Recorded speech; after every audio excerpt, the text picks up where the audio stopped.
right. What's up, everybody? We're live right now with the Payneless Wholesaling podcast. I got my guest on here, Michael McDonald. What's going on, man?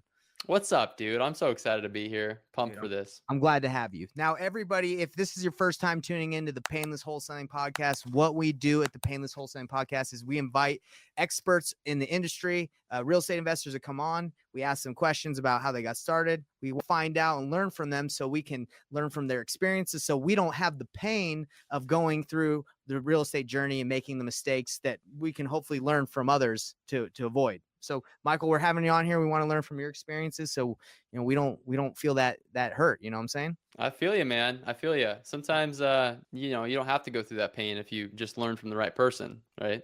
That's right. And before we got on here, we're talking about masterminds and how important those are to avoid the hurt. I mean, it's helped me a ton to level up and avoid big mistakes by learning from other people. And we were talking about we just joined the family, so that's a mastermind, everybody, if you didn't know what that is. But yeah, masterminds are great for avoiding that, right? Oh, 100%. Yeah. I've invested heavily in education and masterminds to get me to the knowledge I have now today. So What do you think, in your opinion, is better? Is it masterminds or like coaching programs, specifically about like learning a specific skill set? What do you like more? I mean, these days I like masterminds because I've got the fundamentals and I know the business. But in the beginning, I would say having the content to actually go through and understand the fundamentals and the ins and outs is probably more important than a mastermind. Masterminds are gonna give you some cheat codes and maybe some secrets, but it's not necessarily going to show you how to wholesale a house or how to do it without any money or whatever the case.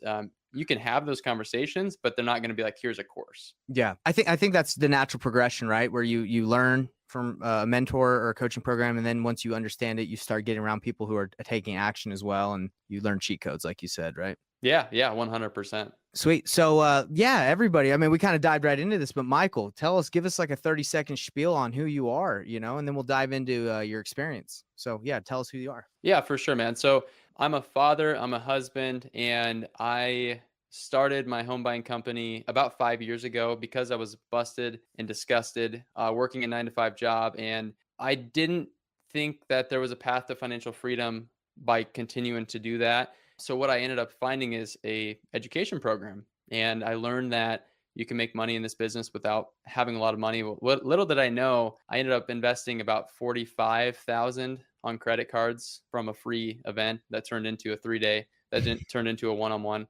And that was my entry into real estate. What was that with? I'm curious. It was called, I think it was called Doug Hopkins Real Estate Success Formula, but it was actually, he was the face because he's the TV star. Right. But it was actually a company called Zurex out of Utah that's no longer in business. I know about those guys. Yeah. Yep. They successfully helped a lot of people raise a lot of money to pay for education. And I was one of them. And so, yeah, $45,000 on credit cards.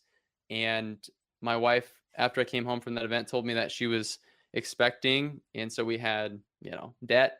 We had a baby on the way. We had the whole 9 yards, and I was barely making ends meet at my 9-to-5 job. So at that point, I was like, all right, it's go time. I got to figure this out.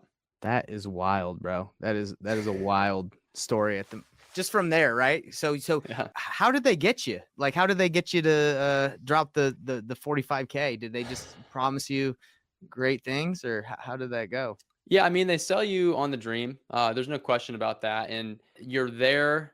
There's a little bit of high pressure sales tactics. There's the FOMO situation where you're in the back of the room, call your credit card company, see if you can get an increase on here to be able to put this on credit. You can do 0% interest, 12 months, and you'll go make hundreds of thousands of dollars, and you'll pay that off no problem. Like, it's not a big deal. Obviously, there's a little bit more to it than that, but that's what they do. Is they just tell you, hey, you need this coaching, and if you don't, like, we don't know if you're going to be successful, and that was enough for me to say, you know what, I'm going to make a call and I'm going to make this commitment. And this is my education in my real estate journey, because I knew nothing about real estate prior to this. Does that fire you up a little bit that they got you like that, or are you cool with it? I mean, I definitely made an emotional decision. So looking back, it was not the smartest thing I've ever done, but I'm not angry. I'm thankful because I got some pretty good lines of credit by doing that I still have today. My credit tanked after that because I had 45 on the 60 line. But yeah, no hard feelings at all. Just knew I needed to figure it out, and it was Yeah. on me to make that happen. I looked in the mirror and realized it's go time. I got to figure this out. You know what's interesting about that? Because I coach, right? So I sometimes I think like there's the guys that charge like the 20, the fortune builders, the same product I feel like that I could provide, right, for a lot less. But it's almost like that freaking giant charge gets people to take action because if they don't, they're in trouble. Which I don't know if I think that's like the best business model. Be like, okay, I'm gonna force them in a sticky situation by charging them a lot. But it does get people to take action. Right. Yeah, I mean, I think there's something to be said about it. 45. I mean, that's a lot for what I received, but Right. there's definitely something about you pay attention when you pay. Mm-hmm. And so, not saying to go spend 20,000 or 45,000 on credit that money that you don't even know how you're going to pay back because this business takes some time. It does, yeah. And it took me time to figure this out. It really does. I totally get that. So, okay, so that's how you got your journey. So I want to ask you, for the people that are watching this or will watch this, how did you get deals, or what's an experience that you've gotten to deal with no marketing spend? Because we all know you can spend money to get marketing, but I want for the new beginners, how can they go out and make money, without any money? This is an amazing question. I mean, you got to be resourceful in the beginning. I didn't have 45 to actually spend on marketing, so I had 45 to tell them to tell me what to do, and I listened. And so my first deal came from a for sale by owner. It was on a fourplex. Yes. Happened to be listed by a tired landlord that had actually lived in one of the 4 units for several years. Called it up, said, hey, see your property for sale, tell me about it, and set an appointment and went there. And I actually only negotiated off $5,000 off of his ask price. So he was under asking because the property needed work. And that was how I got my first deal. Contracted it. I posted it on the real estate investor group. My inbox blew up, and I ended up taking an offer, contracted for 180, took an offer for 211 on that fourplex. Nice. And I paid an agent, and it was nothing but a disaster until closing because there were so many moving parts. Had no idea. Dude, isn't it crazy how those first deals I always feel like the first deals get crazy. My first deal was crazy too. I think this question is going to come up, but I have to share this because people are going to laugh when they hear this. Mm-hmm. I'm standing with the landlord who thinks I'm buying it for cash and just bringing in my partner, right?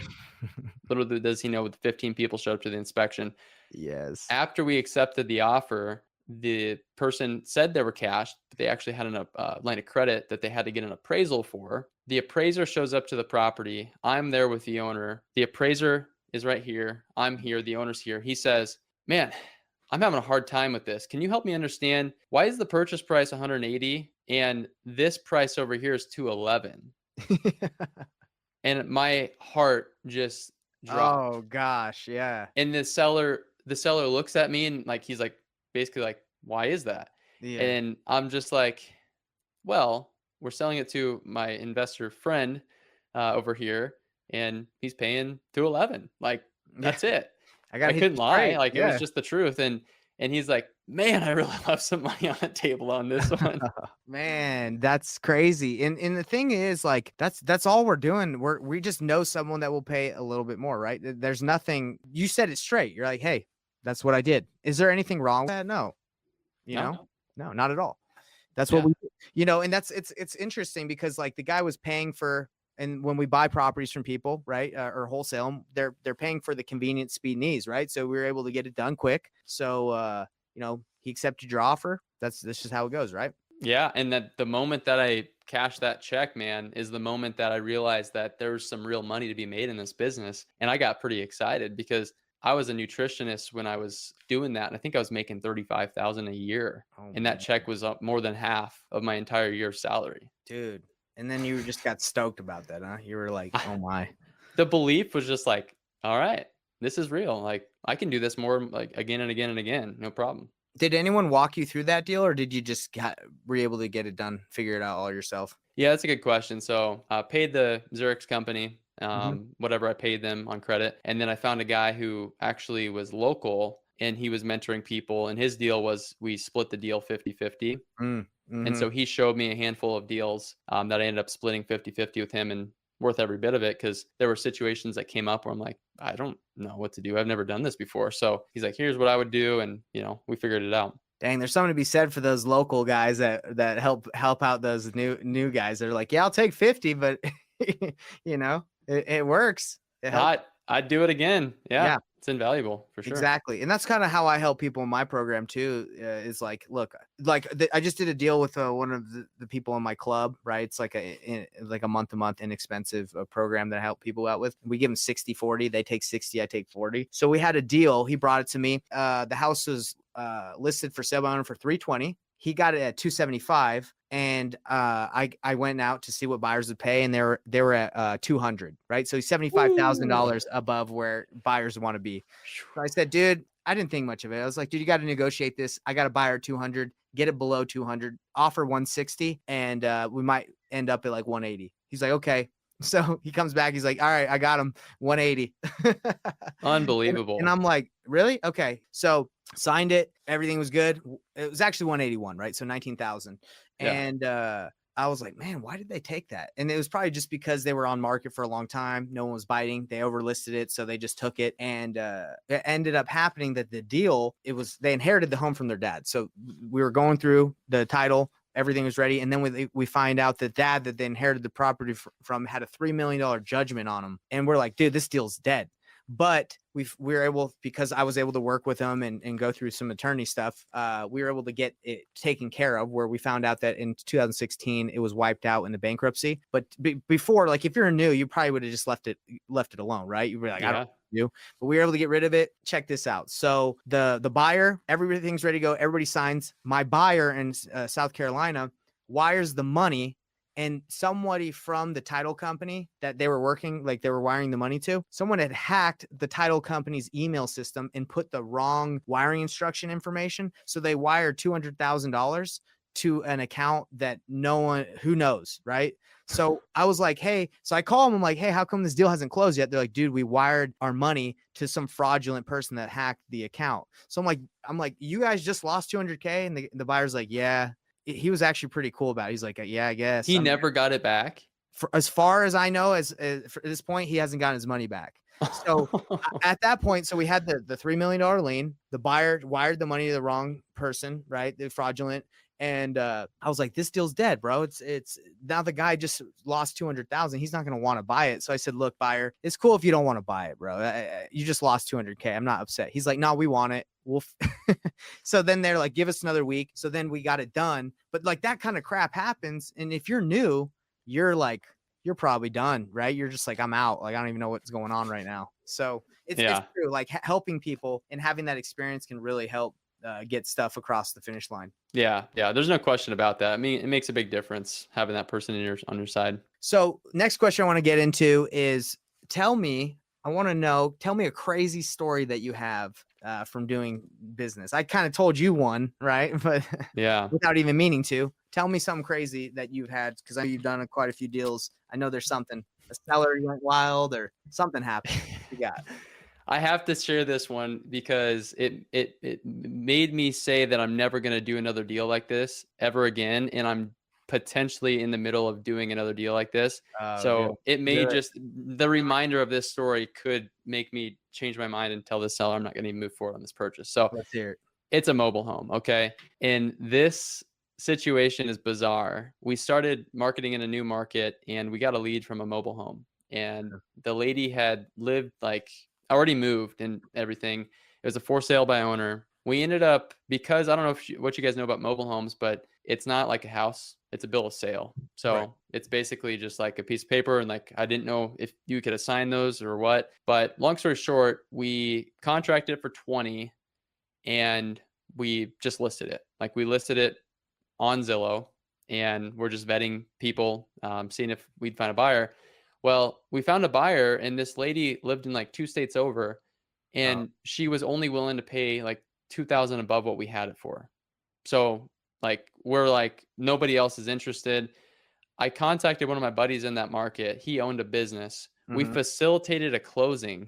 He facilitated a closing at his business, and we trusted them to change like the title and to not take the extra $2,000 of the difference and all that good stuff.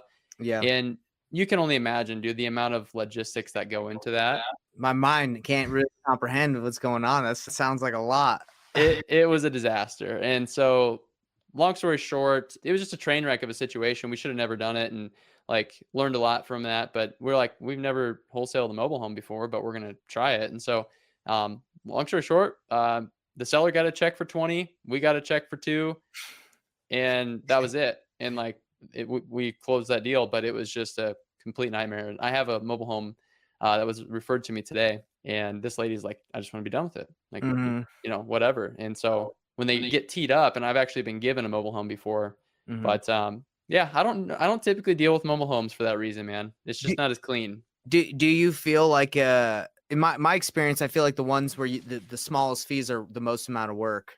Is that true for you? Every time, yeah, Yeah, because you gotta like 100%. wiggle. You almost have to like wiggle and like, I don't know, You make gotta things you gotta happen. renegotiate the seller. You gotta work up the buyer. The buyer's extra picky because he doesn't want to pay that. You know what I mean? So it's Yeah. like, yeah, they're always way more work. Dang. So tell me a little. I've never done a mobile home deal, so it sounds like it's like a car, isn't it? Like you have to like go to the DMV or something weird like that. I don't Yeah, know you much you about do it. a bill of sale, and then there's a title transfer component to it, and you can wholesale them, but it's just a little bit more complex because a portion of the money goes to the seller, and then they basically have to cut a check for the difference. So I don't recommend it, man. I mean, I'm prepared to buy them for really cheap and then just be the bank for somebody else, Well, sell them yeah, on owner yeah, finance. that seems to be like the play that a lot of people do in mobile homes. Did you was it in a park where there was like a lot rent, like a lot fee where you had to like, because it was in there, Yeah, it was, and that was another component is we had to actually apply as the right? person to live there, Yeah. and then we had to get their approval with the sublease. And I just got off the phone with this other lead that I was telling you about that they don't even allow subleasing anymore. So you just gotta kind of know what you're getting yourself into. Yeah, that's another thing that I haven't dealt with personally because I haven't done a deal, but I know that's like, okay, that the park is a component too. You got to like verify if they're cool with everything. So I'd be a lot more interested in buying the park yeah, and renting no, the land. yeah, sounds like a good gig. I know a lot of people get into that and they do well. So wow, cool, man. Well, I like that story. So kind of let us the listeners that are listening and that will listen, let us know what you're up to right now and what we can learn from what you're doing right now. Sure, absolutely. So we've had a lot of talks on kind of the back end of everything of how our business looks today. Hmm. And so I'll kind of just fill in little bit about how I got here. I think that's important to provide some value for the listeners if For they sure. want to grow a team. One thing that I realized early on is that if you're going to spend money on marketing, you absolutely must track and know where every dollar is, but you also need to be able to respectfully handle that flow of leads. Otherwise, you're going to just be burning dollars. And Right. so early on, I realized that, and my goal was to build up a company that could operate if even I'm not the one who's making the calls. And so that's what I ended up creating. I brought on an acquisition manager, I brought on a lead manager, and slowly but surely just started bringing in the people, transaction coordinator, and so on and so forth. And what I learned along that is if you don't have a good process, you're just going to set them up for failure. And Mhm. so simultaneously, we started really documenting the process for each department, right? You have your acquisitions department, you have your dispositions department, you have your transaction team, finance, and all that stuff. We just processed it out and give them the tools and the resources that they need to be able to take a transaction from start to finish successfully without me having to be involved with every aspect of it. Right. So wanted to preface it with that because today we have 10 full-time employees. We have some contractors and stuff like that too in the States. And then we have a handful of virtual assistants as well. And ultimately, it's not for everybody. We were talking, our overhead has gotten up there, but it's exciting to be able to watch an acquisition squad, compete and go for deals and get after it. And so today, yeah, we did 93 deals last year. We're on, we're pacing to double that next Wow. year. That's That's our amazing. goal. But I'm more interested in the bottom line. So if we don't even get close to 200, that's fine. If we can do bigger deals and less of them, that's a lot more less brain damage, Yeah. Right. right, for our team. Because inevitably, even if you have the best transaction coordinator in the world, you have the best acquisition disposition, there are just some things that, as an owner, you have to kind of step in and get involved with to help solve those problems. And so that's just the nature of the beast. That's Yeah, what we do. for sure. And what markets are you currently doing deals in? So I'm in Vegas. Vegas is a market that we're building up right now, starting to do more and more deals here. And then Mhm. Nebraska. Just for the listeners, I actually don't live in my main market where I do business, hence the virtual baller, right? Mm. I That's I right. moved from Nebraska three and a half years ago, and kept building the business up, and my business partner's back there still. But yeah, teams all over the country. I have an acquisition manager here in Vegas. I have an acquisition manager in Omaha, one in Arizona, and then follow-up specialists as well. But we just spend the money on the marketing. The leads come in and they know what to do. And as long as they're performing, we can consistently close those deals. I have a question. I have a question about KPIs. Do you have like a certain amount of calls that they have to hit, or what is that main KPI that they have to hit like daily for your Yeah. acquisitions? So, yeah, I mean, the calls, we have a 50 minimum is one thing that we track, but I'm not as worried about that because there are days where as long as their talk time's up and as long as they're having quality conversations and making offers, like if they meet a certain threshold of amount of processes and amount of offers, naturally their call time's going to go down. So for Mhm. example, I think my acquisition manager has contracted 2 houses yesterday, and I think it's either 1 or 2 today Mhm. already. So it's been a good week, but his talk time and call numbers are going to be a little bit down because he's been talking to hotter leads and spending more time with those people because it just takes more time. Gotcha. So it fluctuates between offers, talk time, and calls. Like if they don't Yep. have offers, they need calls. If they don't have calls, then they need good talk time. Yeah, and it's probably not as clear as it should be, but what I'm most concerned about, and anybody who probably manages a sales team can tell you this, is what's on the board, what's the projected profit. So we're always looking at that, like the projected profit. You have a minimum expectation that you need to hit, and then you have a goal, obviously, that you're striving for. So that's what's more important to me. No, totally get that. Did you ever try to do the virtual like PPC in every state, nationwide model, or did you always stick with your markets? I've always stuck with some core markets because I don't know. I just felt like how the disposition is. If you don't have a It's a network, nightmare. or It's a it's night. it's it's a It's it's a it's the nightmare, opposite of bro. painless, man. It's Yeah. painful. Dude, Uh, that's right. That's exactly right. The PPC model of nationwide. Oh gosh, that's a dispo nightmare. Dispo nightmare is the truth, and so we've picked a select core markets that we have contacts with and boots on the ground in case we ever needed to have somebody run out there. But we've also learned how to set the stage, and I can kind of talk a little bit about that because I think setting the stage and expectation with the seller on a virtual deal is critical. Yeah, Like talk about that. Tell us it's about it. everything. So when you're talking to a seller, they need to know what to expect. And so, for example, when we have a process call and an offer call, they already know that even if they accept the offer, we're going to have an inspection period. And there's a possibility that if everything doesn't check out as we talked about and we get bids that are lower than what the contract price is because maybe we paid a little bit more than we wanted to, we're going to have a conversation about that. And they're not obligated to entertain anything less than what we agreed upon. But once we get that feedback, that is a possibility. And by the way, we're going to have people coming in and out of the house during this time period to be able to make this happen. So you lay it all out there. Easy. And that's exactly how transparency is the key, right? You got to set the stage.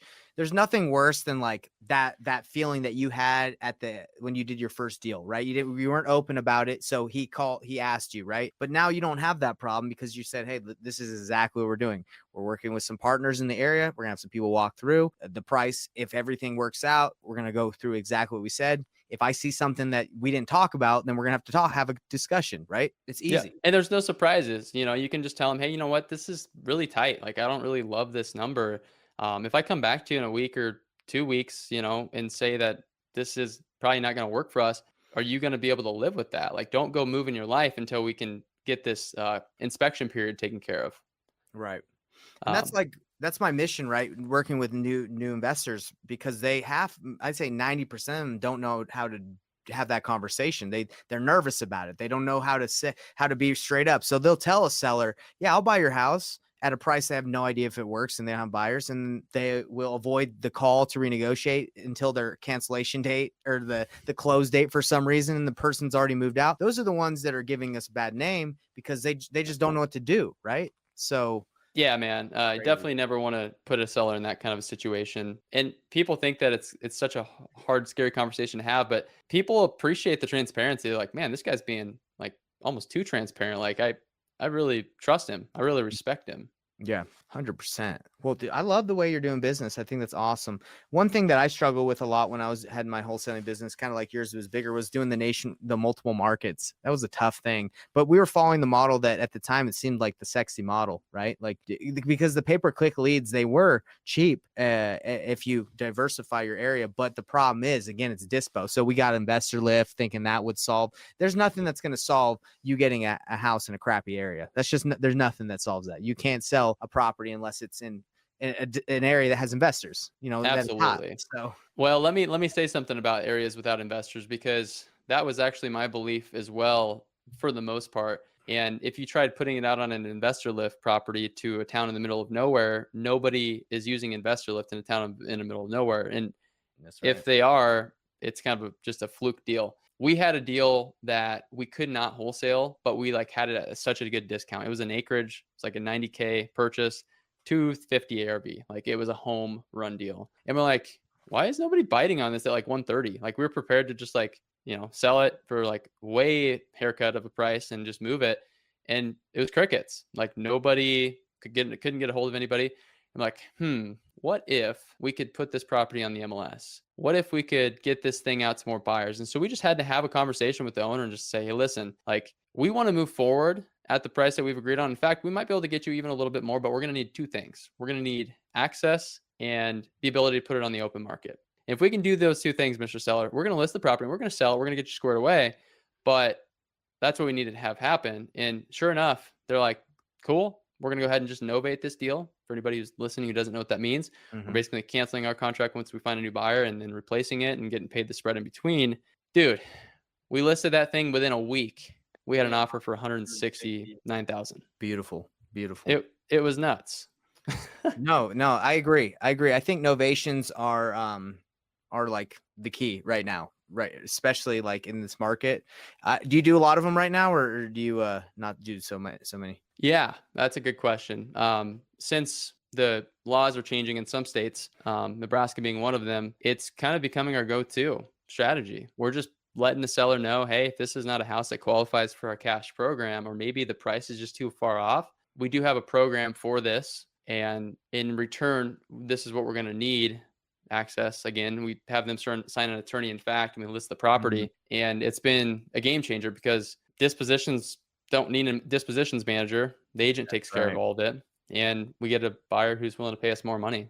When you say the laws are changing in Nebraska, are you talking about wholesaling? You got to have a license to wholesale in Nebraska. Yep. Right. Would you say doing innovation is some form of wholesaling, or not at all? It's totally different, right? I mean, if you ask the real estate commission, they would probably make a pretty good argument about how it's basically the same thing. You're marketing a contract, but if it's not you marketing the contract, it's and you have the seller's permission, they've signed all the disclosures, all the documentation, then I would argue that it's pretty much like a wholesale without buying it. So do you feel like that's like the up and coming thing now? Like it will probably take over wholesaling, novations? Yeah, I mean, I do. I think in a year and a half, 2 years from now, there's going to be some serious legislation depending on how many people find out about it and don't do it correctly. Because you could also put somebody in a bad situation or mislead somebody if you're not very transparent on the whole novation thing too. Yeah. I think so. My process when I talk to sellers right now is low ball offer, like low wholesale offer. They don't accept, then it's like, oh, I get why you wouldn't accept that. And then there's two other options. It's creative or we can partner, right? We have a program for partnering with you.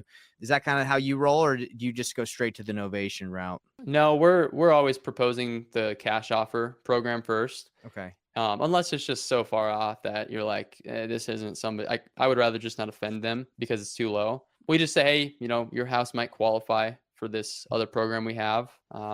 And here's why we would do that. And here's what it would entail. and we would just present that program essentially. And there has to be some sort of a FOMO. Like, let's be real here. If everybody gets this program, it's not as cool as if only this house, because of the age and the fact that it's not completely distressed, gets the program. It changes the psychology behind it. It's like, oh man, nobody's been approved for this program in like a week. That's right. This is the first one of the last 20 that we've done here that's been approved for this. And they're like, this is pretty special. You know? I feel good about this one. Yeah.